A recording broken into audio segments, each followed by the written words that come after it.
विद्यार्थियों, मैं मेघा गुप्ता, सहायक आचार्य संस्कृत, राजकीय महाविद्यालय बूंदी। राजकीय महाविद्यालय बूंदी द्वारा संचालित ऑनलाइन कक्षाओं में एक बार फिर से आप सबका स्वागत है। काव्येषु नाटकं रम्यं तत्र रम्या शकुन्तला तत्रापि च चतुर्थोऽङ्कस्तत्र श्लोकचतुष्टयम्। कवि कुलगुरु महाकवि कालिदास की प्रतिभा का चरमोत्कर्ष अभिज्ञान शाकुंतलम नाटक संस्कृत दृश्य काव्यों में सर्वाधिक रमणीय है। उसमें भी चतुर्थ अंक सर्वाधिक प्रशस्त और कमनीय है। हृदयावर्जक रूप में करुण रस का निश्चंद मनोभावाभिव्यक्ति के द्वारा सरसता, रसानुगुण भाषा के प्रयोग द्वारा माधुर्य, रचना कौशल का सौंदर्य, अंतः प्रकृति और बाह्य प्रकृति के समन्वय द्वारा रुचिरता, पति कुल की ओर प्रस्थान की इच्छुक पुत्री की भाव विपलता और पुत्री के वियोग जन्य दुख से पीड़ित पितृहृदय का मार्मिक चित्रण, ये विशिष्टताएं चतुर्थ अंक के सर्वातिशायित्व को प्रतिपादित करती है। 7 अंकों के इस नाटक में चंद्रवंशी राजा दुष्यंत और विश्वामित्र ऋषि तथा मेनका अप्सरा के संयोग से उत्पन्न एवं ऋषि कण्व द्वारा पालित निसर्ग कन्या शकुंतला के प्रणय, वियोग एवं पुनर्मिलन की कथा का रसग्राही वर्णन किया गया है। इसकी कथा वस्तु का आधार महाभारत के आदि पर्व में वर्णित शाकुंतलोपाख्यान तथा पद्म पुराण की कथा है, जिसमें कवि ने अपनी मौलिक प्रतिभा एवं कल्पना से आवश्यक परिवर्तन कर सुंदर रूप में चित्रित किया है। इसकी सबसे बड़ी विशेषता यह है कि इसका प्रत्येक पात्र चारित्रिक दृष्टि से सुदृढ़ तथा सुव्यवस्थित है। विद्यार्थियों, प्रथम और द्वितीय अंक गोठवाल सर और सीमा मैम पढ़ा रहे हैं, अतः हम इसके चतुर्थ अंक से आरंभ करते हैं। इसके पूर्व कि हम चतुर्थ अंक का अध्ययन आरंभ करें, इसके प्रथम 3 अंकों का कथानक संक्षेप में जान लेना आवश्यक है, जो इस प्रकार है। हस्तिनापुर के महाराज दुष्यंत शिकार खेलते हुए एक मृग का पीछा करते हुए नाटक के प्रथम अंक में रंगमंच पर प्रवेश करते हैं। इसके बाद समिधाहरण के लिए जाते हुए वैखानस आदि ऋषियों से वार्तालाप में उन्हें यह पता लगता है कि यह महर्षि कण्व का आश्रम है। वे अपनी पुत्री शकुंतला को अतिथि सत्कार हेतु नियुक्त कर उसके भाग्य दोष की शांति के लिए सोमतीर्थ गए हुए हैं। वैखानस के निवेदन पर राजा आतिथ्य ग्रहण करने के लिए आश्रम में प्रवेश करते हैं और वहां पर वे वृक्षों को सींचती हुई मुनि कन्याओं को देखते हैं और उनमें से शकुंतला नाम की तापस कन्या की ओर आकृष्ट हो जाते हैं। नाटक के द्वितीय अंक में राजा व विदूषक के वार्तालाप से दुष्यंत का शकुंतला विषयक अनन्य प्रेम प्रकट होता है। शकुंतला भी राजा के प्रथम दर्शन से ही काम प्रताड़ित हो जाती है और नाटक के तृतीय अंक में दोनों का गांधर्व विवाह अर्थात प्रेम विवाह हो जाता है। शाकुंतलम का कथानक 2 विरोधी मानस प्रवृत्तियों के तुमुल संघर्ष पर आश्रित है। इन प्रवृत्तियों के नाम हैं काम और धर्म या वासना और कर्तव्य। नाटक के आरंभिक 3 अंकों में काम का राज्य है और उत्तरार्ध में धर्म की विजय है। वासना के वश में होने से राजा दुष्यंत और शकुंतला का पतन होता है, परंतु कर्तव्य की ओर अग्रसर होने पर उनका उत्थान होता है। इस प्रकार समग्र शाकुंतलम नाटक धर्मा विरुद्धः कामोस्मि का जीवंत साहित्यिक दृष्टांत है।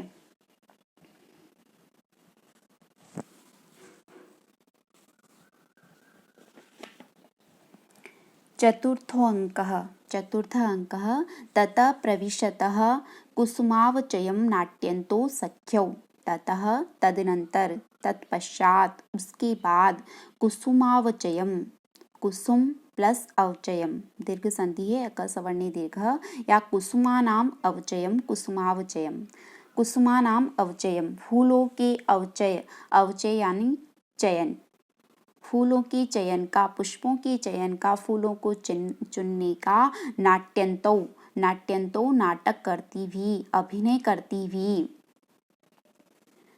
सख्यौ, सख्यौ दो सखियां, शकुंतला की अनसुया और प्रियंवदा नाम की दो सखियां हैं, वे प्रविशत प्रवेश करती है, रंगमंच पर प्रवेश करती है। ततः तदनंतर या उसके बाद कुसुमावचयम, पुष्पों के चयन का, नाट्यंतो अभिनय करती हुई, सख्यौ दोनों सखियां, प्रविशत प्रवेश करती है। अनसुया, अनसुया कहती है हला प्रियंवदे यद्यपि गांधर्वेण विधिना निर्वृत्त कल्याणा शकुंतलानुरूप भर्तृगामिनी संवृतेति निर्वृत्तं मे हृदयं तथाप्येतावत् चिंतनीयम्। हला प्रियंवदे, हला सखी के लिए आता है, हे सखी प्रियंवदा, यद्यपि गांधर्वेण विधिना, गांधर्व विधि से, गांधर्व विधि ये विवाह का एक प्रकार है, विवाह के 8 प्रकार होते हैं, उनमें से गांधर्व विवाह भी एक प्रकार है। इसको आजकल प्रेम विवाह के नाम से जाना जाता है।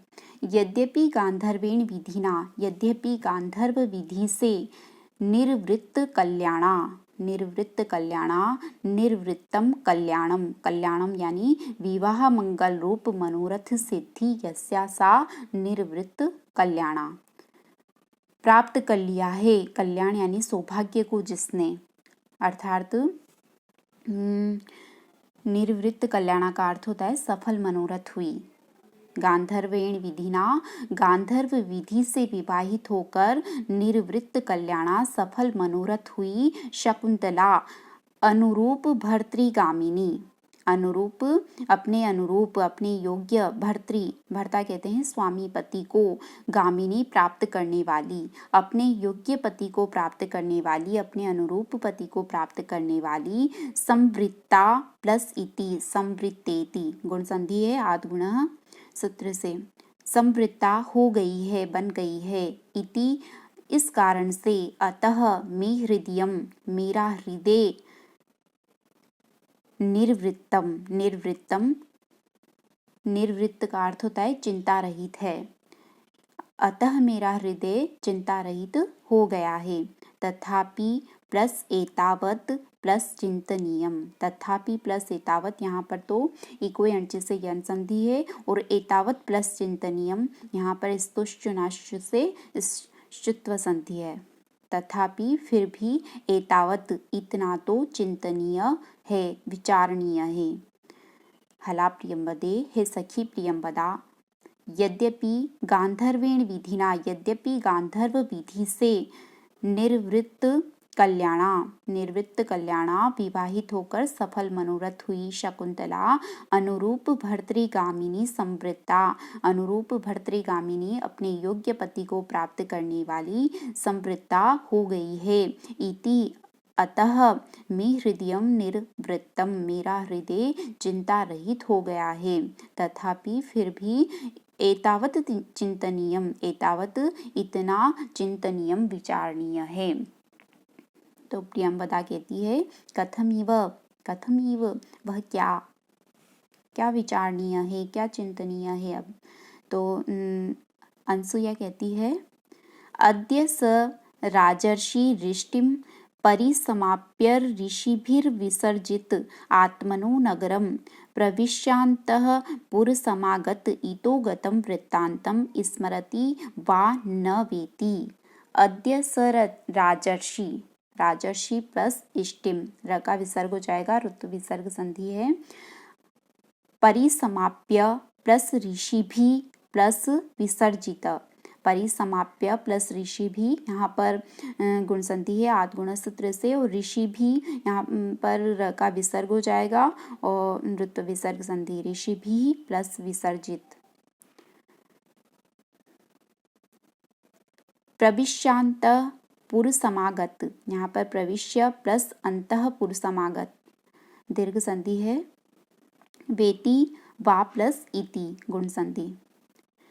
अद्य स राजर्षि, अद्य आज, स राजर्षि वह राजर्षि, राजर्षि दुष्यंत के लिए आया है। आज वह राजर्षि दुष्यंत इष्टिम परिसमाप्य, इष्टि कहते हैं यज्ञ को परिसमाप्य परिसमाप्त कर, ऋषि भी विसर्जितः, ऋषि भी ऋषियों के द्वारा विसर्जित होकर, विदा किया हुआ होकर, आत्मनः नगरम अपने नगर हस्तिनापुर में प्रवेश करके, अंतःपुर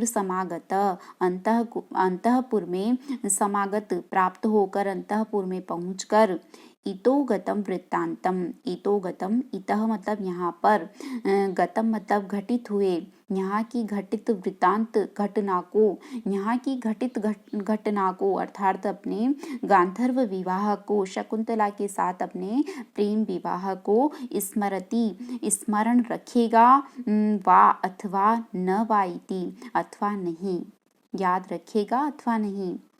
अनसुया कहती है प्रियंवदा से कि चिंतनीय तो यह है कि अद्य स राजर्षि, आज वह राजर्षि दुष्यंत इष्टिम परिसमाप्य, यज्ञ को समाप्त करके, ऋषि भी विसर्जित, ऋषियों के द्वारा विदा किया हुआ, आत्मनः नगरम प्रविश्य, अपने नगर हस्तिनापुर में प्रवेश करके, अंतःपुर समागतः, अंतःपुर में पहुंचकर, इतो गतम वृत्तांतम, इतो गतम यहाँ की घटित वृत्तांत घटना को, यहाँ के घटित वृत्तांत को, अपने गांधर्व विवाह को, स्मरति वा न वा इति, स्मरति वा याद रखेगा, न वा इति अथवा नहीं।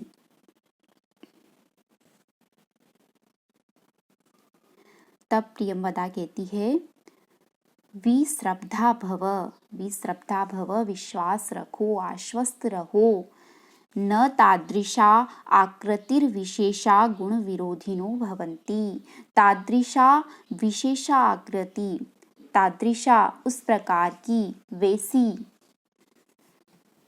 आकृति ही विशेषा विशिष्ट आकृतियाँ, मनोहर आकृतियाँ, सुंदर आकृतियाँ, गुण विरोधिन न भवन्ति, गुण विरोधिन, गुण विरोधी, गुणों की विरोधी, न भवन्ति नहीं होती है, उस प्रकार की सुंदर आकृतियाँ गुण रहित नहीं होती है।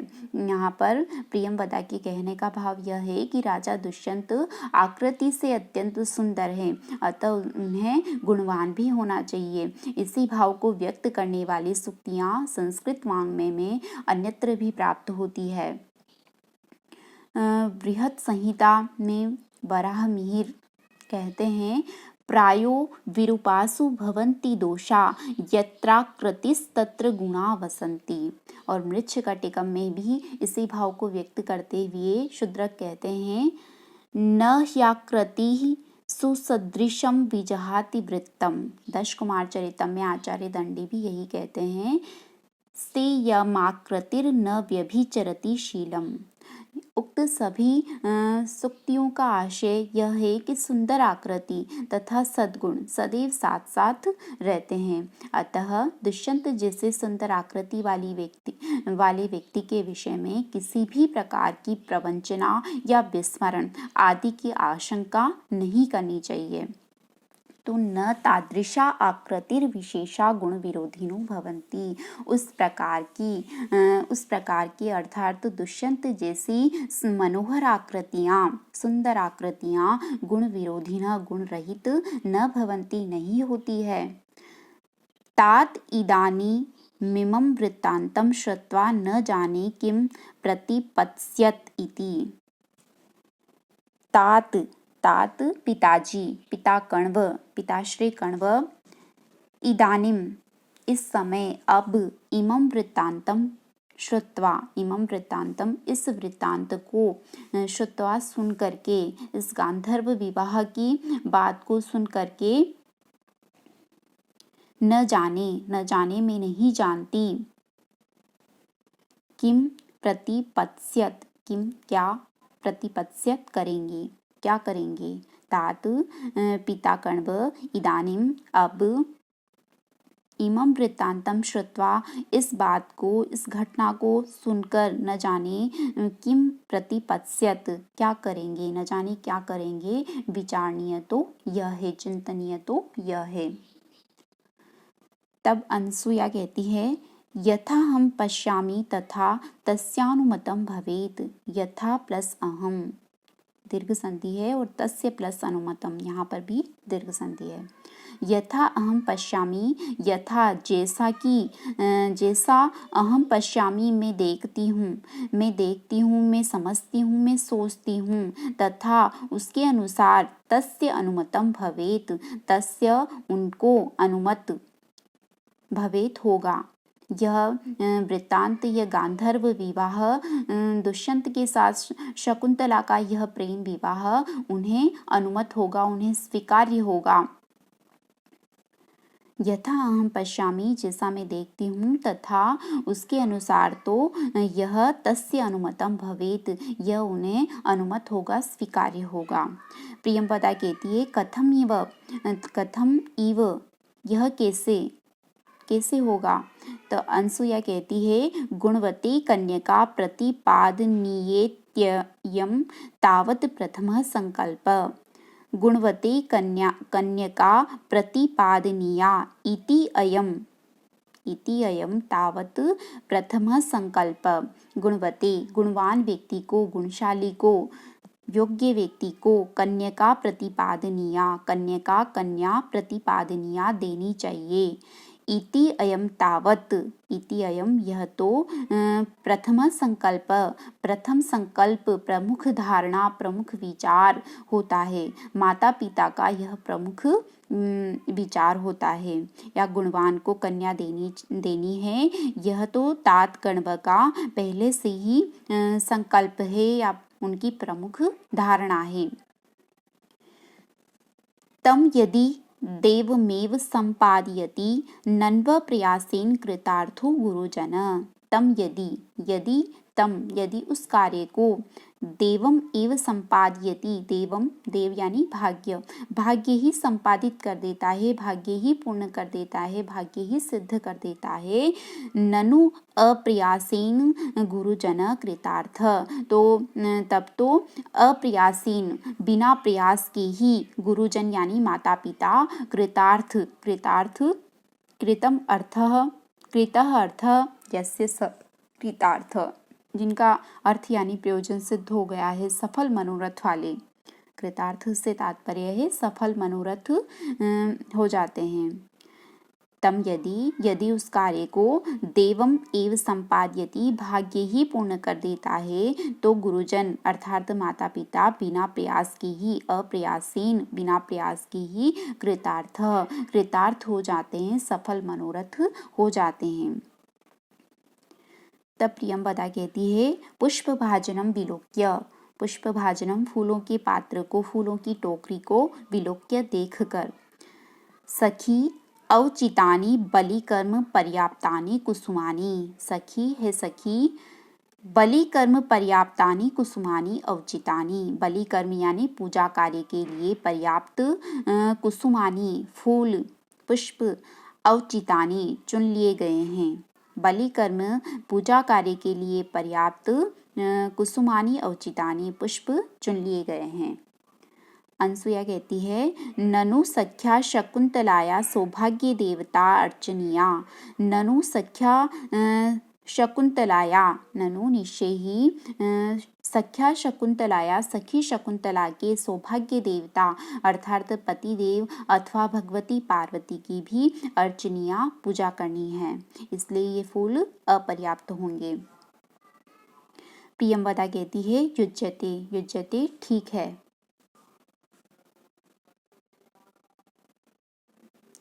इति तदेव कर्मारभेते, इति ऐसा कहकर के, तत्एव कर्म आरभेते, तत्एव उसी कार्य को अर्थात पुष्प चयन को, फूल चुनने को आरभेते आरंभ कर देती है। ऐसा कहकर तत्एव कर्म उसी कार्य को आरभेते प्रारंभ कर देती है। नेपथ्य में नेपथ्य यह एक नाट्य शास्त्र का पारिभाषिक शब्द है। यह पर्दा और पर्दे के पीछे पात्रों को सजाने वाले स्थल के लिए उपयुक्त होता है। नेपथ्य रंगमंच के पार्श्व में होता है। नाटक के पात्र वहाँ पर अभिनियोजित वस्त्राभूषण धारण करते हैं। अजय कोश के अनुसार नेपथ्य का लक्षण इस प्रकार है। नेपथ्यम स्यात् जवनिका रंगभूमि प्रसादनम कुशीलव कुटुंबकस्य गृहं नेपथ्यमुच्यते। तो नेपथ्य से तात्पर्य है पर्दे के पीछे से आवाज आती है। अयमहम भो, अयम अहम भो, भो अरे, अयम अहम, यह मैं हूँ, यह मैं आया हूँ, अरे यह मैं आया हूँ। अनसुया कर्णम दत्वा कान लगाकर अर्थात ध्यान पूर्वक सुनकर कहती है। सखी है सखी प्रियंवदा, अतिथि नाम इव निवेदितम, अतिथि नाम इव निवेदितम। अतिथि नाम यहाँ पर आदरार्थ में बहुवचन का प्रयोग हुआ है। पूज्य अतिथि का सा निवेदितम निवेदन है। पूज्य अतिथि की सी आवाज है। प्रियंवदा कहती है ननु टज संहिता शकुंतला, ननु उटज संहिता शकुंतला, ननु निषेही उटज संहिता, उटज यानी कुटीर, कुटिया, पर्णकुटी, पर्णशाला। संहित का अर्थ होता है उपस्थित। ननु उटज संहिता, उटज संहिता कुटीर में उपस्थित है। शकुंतला शकुंतला तो कुटीर में उपस्थित है ही, अर्थात वह अतिथि सत्कार कर देगी। हम पुष्प चयन करते हैं, फूल चुनते हैं। तब अनसुया कहती है कि अद्य पुनर्हृदयेन असंहिता, अद्य आज पुनः फिर से, हृदयेन हृदय से, असंहिता असंहित यानी अनुपस्थित है। अद्य पुनः किंतु आज वह हृदयेन असंहिता हृदय से अनुपस्थित है, अर्थात शारीरिक दृष्टि से तो वह कुटीर में वर्तमान है, परंतु उसका मन, उसका हृदय कहीं और लगा हुआ है। अलम अलमेतावद्भि कुसुमयी, अलम एतावद्भि कुसुमयी, एतावद्भि कुसुमयी अलम, इतने फूलों से। अलम मतलब बस करो, अर्थात यहाँ पर अलम निषेधार्थक अलम है, इसलिए इसके योग में कुसुमयी में तृतीया विभक्ति का प्रयोग हुआ है। तो एतावद्भि कुसुमयी अलम, इतने फूल पर्याप्त हैं, अब बस करो, पुष्प चयन का काम बंद करो। इति प्रस्थिते, इति ऐसा कह करके प्रस्थिते वे दोनों वहाँ से प्रस्थान कर देती है, चल देती है। नेपथ्य में से फिर आवाज आती है आह अतिथि परिभाविनी, आह अरे ओह, अतिथि परिभाविनी, अतिथि का परिभव करने वाली, तिरस्कार करने वाली, अपमान करने वाली, अनादर करने वाली। विचिन्तयन्ती यमनन्यमानसा, तपोधनं वेत्सि न मामुपस्थितं, स्मरिष्यति त्वां न स बोधितोऽपि सन्, कथां प्रमत्त प्रथमं कृतामिव। नेपथ्य में से आवाज आती है कि अरे अतिथि का तिरस्कार करने वाली, अनन्य मानसा यम विचिंतयन्ती, यम अनन्य मानसा, महलंत हो जाएगा, निकलेगा अनन्य मानसा यम विचिंतयन्ती उपस्थितम तपोधनम माम न वेत्सि, स प्रमत्तः प्रथमं कृतां कथाम इव, बोधित अपि सन त्वां न स्मरिष्यति। अनन्य मानसा का अर्थ होता है एकाग्र चित्त हुई। अनन्यम मानसम यस्या सा अनन्य मानसा, जिसका मानस यानी मन, चित्त अनन्य है। अनन्य का अर्थ है किसी और में नहीं है, केवल एक ही विषय पर लगा हुआ है। अनन्य मानसा एकाग्रचित्त हुई या एकाग्रचित्त वाली तुम, यम विचिंतयन्ति यम जिस व्यक्ति का, विचिंतयन्ति विचार करती हुई, ध्यान करती हुई, उपस्थितम तपोधनम माम उपस्थितम उपस्थित हुए, तपोधनम तपः एव धनम यस्य स तपोधन तम तपोधनम, तपस्या ही जिसका धन है, तपस्या रूपी धन वाले, तप रूप धन वाले, अर्थात तपोधन से तात्पर्य है तपस्वी। उपस्थितम उपस्थित हुए, तपोधनम माम मुझ तपस्वी को, न वेत्सी न नहीं वेत्सी जान रही हो। विद धातु से मध्यम पुरुष एक वचन का रूप है वेत्सी।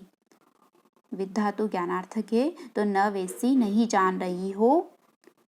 स वह, बोधित अपि सन, बोधित अपि बोध कराने पर भी, याद दिलाने पर भी, त्वाम तुम्हें, न स्मरिष्यति न स्मरिष्यति स्मरण नहीं रखेगा, याद नहीं रखेगा। किसकी तरह?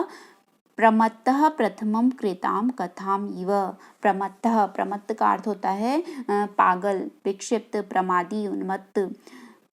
प्रमत्त की, उन्मत्त की या प्रमादी की, प्रथमम कृताम कथाम इव, प्रथमम मतलब पहले, कृताम की हुई, कही हुई, कथा यानी बात की तरह। जिस तरह से प्रमादी अपने ही द्वारा कुछ क्षण पूर्व कही गई बात को भूल जाता है, उसी प्रकार से अनन्य मानसा एकाग्रचित्त हुई तुम, यम विचिंतयन्ति जिस व्यक्ति का ध्यान करती हुई, उपस्थितम तपोधनम माम उपस्थितम उपस्थित हुए, माम तपोधनम मुझ तपस्वी को, न वेत्सी नहीं जान रही हो। स वह व्यक्ति प्रमत्तः प्रथमम कृताम कथाम इव, प्रमत्तः उन्मत्त या पागल व्यक्ति की, प्रथमम कृताम कथाम इव पहले की गई बात की तरह, पहले कही गई बात की तरह, बोधित अपि सन याद दिलाने पर भी, त्वाम न स्मरिष्यति तुम्हें याद नहीं रखेगा, तुम्हें स्मरण नहीं करेगा। यहाँ राजा के ध्यान में मग्न हुई शकुंतला को दुर्वासा ऋषि का आगमन ज्ञात नहीं होता है और उचित सत्कार न होने के कारण रुष्ट दुर्वासा शकुंतला को शाप देते हुए कहते हैं कि अनन्य मानसा एकाग्रचित्त हुई, यम विचिंतयन्ति जिस व्यक्ति का ध्यान करती हुई तुम, उपस्थितम माम तपोधनम उपस्थित हुए मुझ तपस्वी को, न वेत्सी नहीं देख रही हो, नहीं जान रही हो। स वह दुष्यंत प्रमत्तः प्रथमम कृताम कथामिव उन्मत्त या प्रमादी की पहले कही हुई बात की तरह, बोधित अपि सन याद दिलाने पर भी, बोध कराने पर भी, स्मरण कराने पर भी, त्वाम न स्मरिष्यति तुम्हें याद नहीं रखेगा। प्रस्तुत पद्य में महाकवि कालिदास विश्व मानवों को यह महनीय संदेश देते हैं कि उच्छृंखलित या अविचारित प्रेम समाज और व्यक्ति दोनों के लिए घातक होता है। गुरुजनों से समादृत प्रेम ही अलौकिक आनंद की अनुभूति कराता है। अयम अहम भो अर्थात यह मैं आया कि द्वार पर ऊंची पुकार लगाने वाले, पवित्र तपोमय जीवन के लिए आह्वान करने वाले दुर्वासा ऋषि अरण्यवास, सादा जीवन, विलास रहित आचरण तथा तपश्चर्या के प्रतीक हैं और छिपे चोर की तरह वृक्षों की ओर से प्रवेश करने वाला दुष्यंत विलासिता का प्रतीक है। दुर्वासा का तिरस्कार कर दुष्यंत को अपनाने वाली शकुंतला रूपी भारत भूमि की शोचनीय दशा इस बात का संकेत है कि तपो मार्ग के अवलंबन करने से ही असीम शांति तथा नित्य अक्षय सुख की प्राप्ति हो सकती है। शकुंतला की दुर्दशा को दिखलाकर यहाँ पर महाकवि कालिदास ने गांधर्व विवाह की प्रथा को दूषित बतलाया है। कठिन तपस्या के पहले सच्चा प्रणय पैदा हो ही नहीं सकता, वह तो केवल काम वासना है। जब तक काम तपस्या के कठोरा नल में वियोग की कराल आग में दग्ध होकर शुद्ध नहीं बनता, तब तक सच्चा स्नेह उद्बुद्ध हो ही नहीं सकता।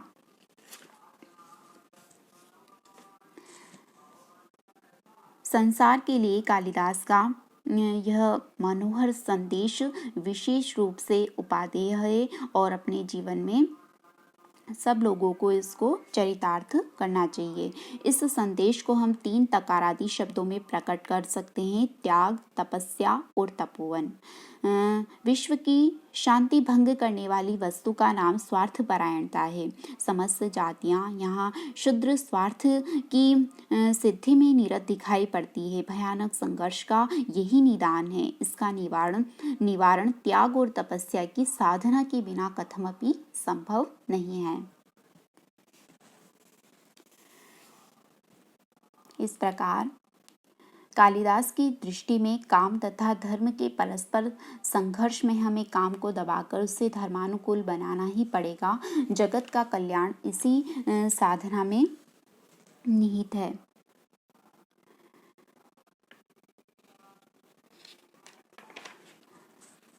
शकुंतला की दोनों सखियां अनसुया और प्रेमवदा कालिदास की अपनी मौलिक कल्पनाएं हैं। शकुंतला के शील की रक्षा के लिए और उसके उदात्त चरित्र की स्थापना हेतु कालिदास ने उनकी सृष्टि की है। और अपने नायक दुष्यंत के आदर्श चरित्र की सिद्धि हेतु उन्होंने दुर्वासा के शाप की मौलिक कल्पना प्रस्तुत की है। यह कवि के उर्वर मस्तिष्क की अनुपम उपज है।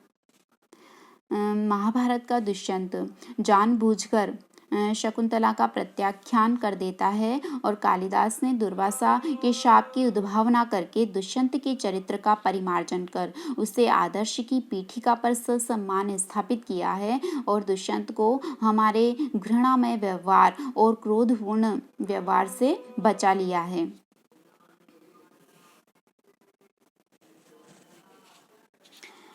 प्रस्तुत पद्य में दुर्वासा ऋषि की ओर शकुंतला का ध्यान न देने का कारण अनन्य मानसा विचिंतयन्ती है। अतः यहाँ पर काव्यलिंग अलंकार का प्रयोग है और तपोधनम तथा उपस्थितम ये दोनों साभिप्राय विशेषण हैं।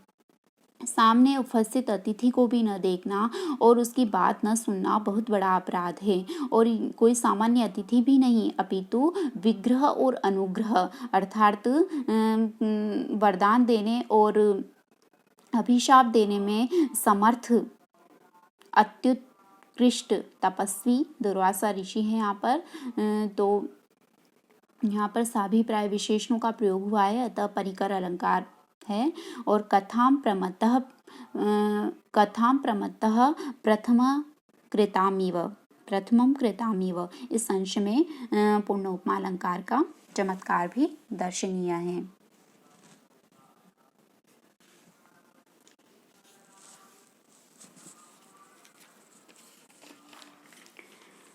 विद्यार्थियों, इस प्रथम प्रश्न पत्र में तृतीय इकाई छंदों की रखी गई है। इसके अंतर्गत 2 छंद विकल्प सहित पूछे जाएंगे।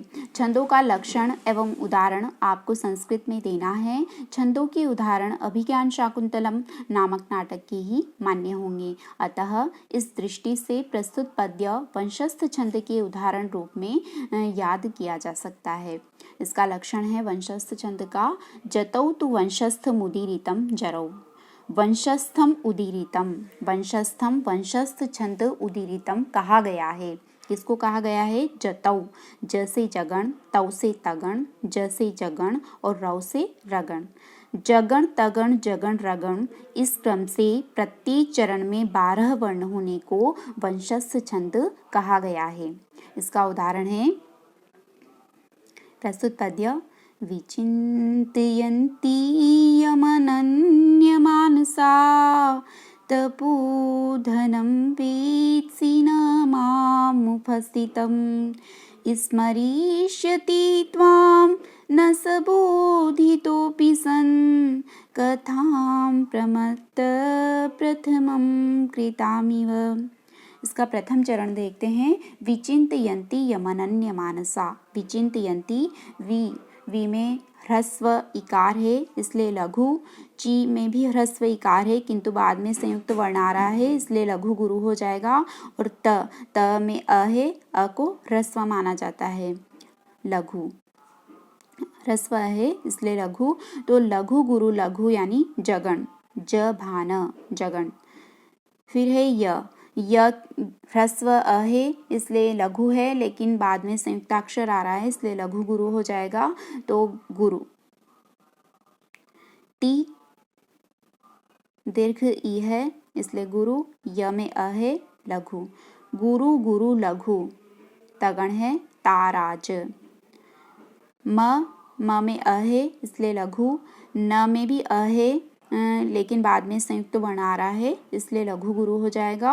और य में अ, लघु। लघु गुरु लघु जगण।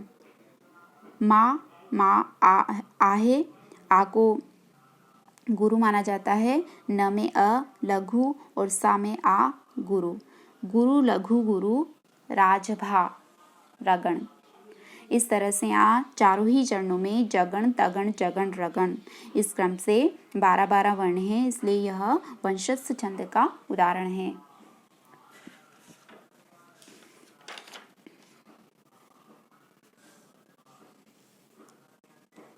इति शुभम।